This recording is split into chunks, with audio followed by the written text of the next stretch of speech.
কালীর পরনে কাপড় নাই, ন্যাংটো। আমরা কাপড় পরাই, এটা খুব বেশি দিন হয় নাই, এই 550 বছর মোটামুটি কৃষ্ণানন্দ আগমবাগিস থেকে এই কাপড় পরানো কালী শুরু হয়েছে। আমরা মাকে মেয়ে সাজিয়েছি। বাঙালি মায়ের সেই ভীষণ রূপ দেখতে পারে না। মায়ের যে ভয়ঙ্কর রূপ, যে রূপের ধ্যান আছে, বাঙালি সেই রূপে মাকে কল্পনা করতে ভয় পায়। কালীর যে ধ্যান, সবাড়ূঢ়াং মহাভীমাং ঘোর ধ্বংষ্টাং বরপ্রদাম হাস্যযুক্তাং ত্রিনেত্রাং চ কপালগত্তিকাকরাং মুক্তকেশিং লোলজিহ্বাং পিবন্তিং রুদ্রং চতুর্বাহু সমাযুক্তাং বরাভয়করং স্মরেৎ। আরে বাপরে, কি রূপ মায়ের! সবের উপরে আছেন, দাঁত বেরিয়ে আছে, গালে মাংস নাই, কোটরে গর্ত, চোখ ঢুকে গেছে, চুলগুলো খাড়া, একদম শরীরে মাংস নাই, শুধু হাড়, আর সেই ভীষণ রূপ, মা রক্তপান করছেন। এই রূপ বাঙালি ভয় পায়।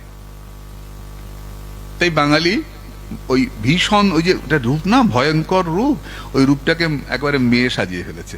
ছোট্ট মেয়ে করে নাকে নলক পরিয়েছে, সুন্দর করে সাজিয়েছে, লাল পাড় কাপড় পরিয়ে মেয়ে বানিয়ে খুব আদর করে। বাঙালি আর কালীকে দেবী ভাবে না, মেয়ে ভাবে। ভাবে কিনা? দুর্গাকে দেবী ভাবে না। দেবী ভাবলে দুর্গার আনন্দে নেচে উঠতো না, আগমনী গাইতো না, আর দুর্গা চলে গেলে কাঁদতো না। দুর্গা যখন চলে যান, যেসব বাড়ির পুজোগুলো দেখবে, দুর্গাকে সন্দেশ খাইয়ে চোখের জল ফেলে, আবার আসিস মা, আবার আসিস। বাঙালি দুর্গাকে দেবীকে দেবী ভাবে না, ঘরের মেয়ে ভাবে। মা কালীকে দেবী ভাবে না, আমার মেয়ে, দেখ কি সুন্দর নলক পড়েছে। আরে অত বড় দেবী, তিনি নলক পড়েন? জগদীশ্বরী, জগদম্বা কাপড়ই পরেন না। বলে কেন পরেন না? বলে মাকে ঘিরবার মতো কাপড় নাই তো। কেন নাই? বলছে যে জগতে কাপড়টা তৈরি হয়, ব্রহ্মাণ্ড, ব্রহ্মাণ্ডটাই তো মায়ের পেটে, মা ব্রহ্মাণ্ড উদরী। ব্রহ্মাণ্ড মায়ের পেটেতে, ব্রহ্মাণ্ড যে কাপড় হয়, সে কাপড় তো মাকে ঘিরতে পারে না। ছোট তো বড়কে ঢাকতে পারে না, যেটাই তৈরি হয় সেটাই মায়ের থেকে ছোট, মাকে ঢাকতে পারে না। তাই মা দিক বসনা, 10 দিকই মায়ের বসন। মাকে ঢাকবার মতো কাপড় নাই। আমরা মাকে যখন ছোট করে নিয়ে এসেছি আমাদের ভালোবাসার দৃষ্টিতে, তখন মাকে কাপড় পরিয়েছি।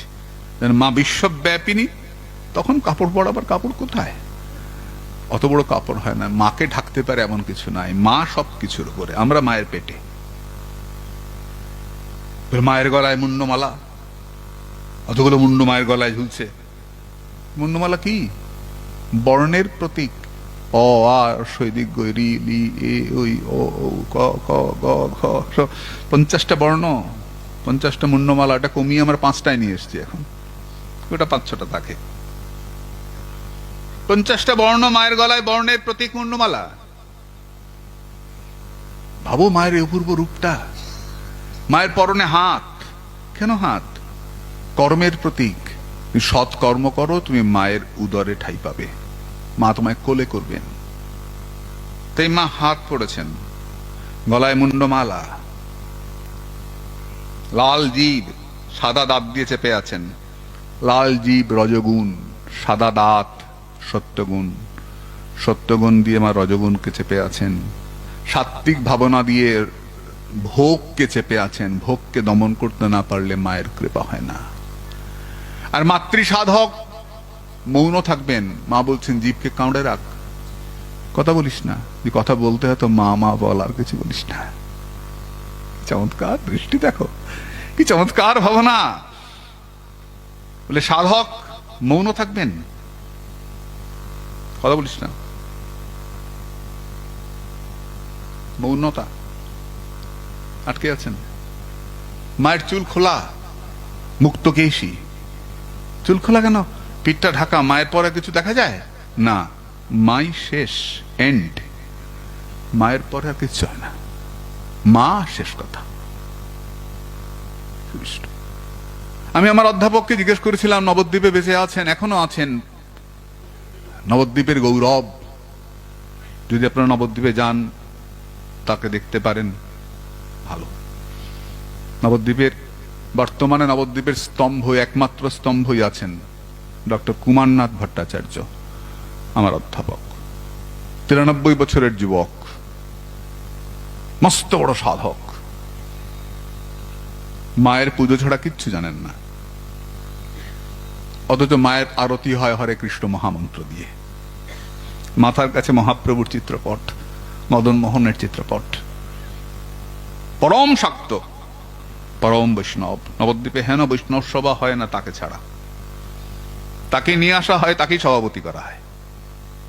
এখনো আছেন। আমাদের তো বড় প্রার্থনা তিনি 100 বছর পূর্ণ করুন। সুস্থ আছেন, প্রতিদিন ব্যায়াম করেন, ময়ূরাসন করেন, গঙ্গা স্নান, নিত্য গঙ্গা স্নান। সাধক পুরুষ।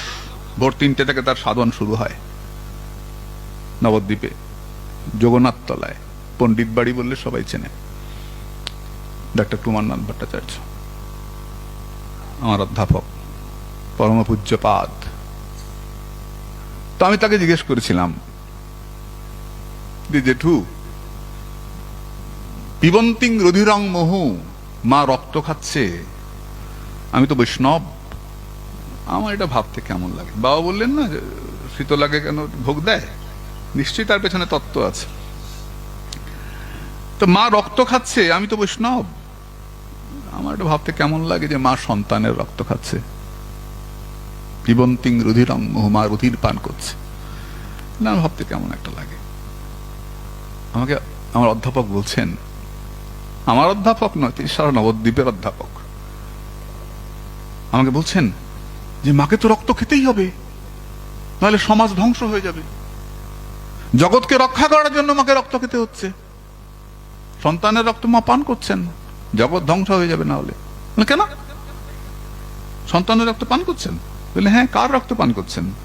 যখন মা রক্তবীজকে কাটছেন, কাটছে না, রক্তবীজের রক্ত মাটিতে পড়ছে আর আবার রক্তবীজ তৈরি হচ্ছে, হাজার হাজার ফোঁটা পড়ছে, হাজার হাজার রক্তবীজ তৈরি হচ্ছে। মা দেখতেন সর্বনাশ, এত রক্তবীজ তৈরি হলে তো জগৎ ধ্বংস হয়ে যাবে, তাই কি করবো? বলে জগৎকে রক্ষা করার জন্য রক্তবীজের রক্ত আমি মাটিতে পড়তে দেবো না, আমি নিজে খেয়ে ফেলবো, তবু জগৎকে রক্ষা করতে হবে। তাই মা সাধকের রক্ত পান করছেন না, মা রক্তবীজের রক্ত পান করছেন। মা রক্ত খায়, রক্ত খায়। কার রক্ত খাচ্ছে মা? মা রক্তবীজের রক্ত খাচ্ছে। রক্তবীজের রক্ত মাটিতে পড়লেই রক্তবীজ তৈরি হচ্ছে, হচ্ছিল না?